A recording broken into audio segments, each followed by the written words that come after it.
સણોસરાના સરપંચે ફરી એક વખત સરકારી અનાજના જથ્થાને ઝડપી લીધો।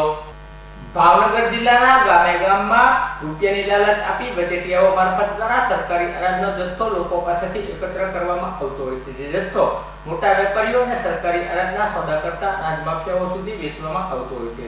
ત્યારે સણોસરાના સરપંચે ફરી એક વખત ઘઉં અને ચોખાના જથ્થા સાથે સમીર નામના વ્યક્તિને ઝડપી લઈ ધોરણસરની કાર્યવાહી હાથ ધરી હતી।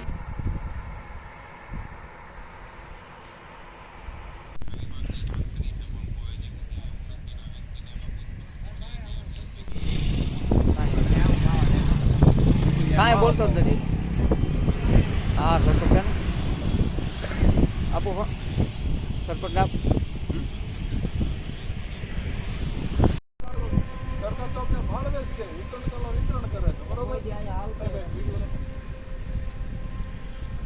વિડીયો લે દેવાનો આ તો હું કોઈને નહીં છોડવાનો ગમે એવું હોય બધા એવા હરામના પેટના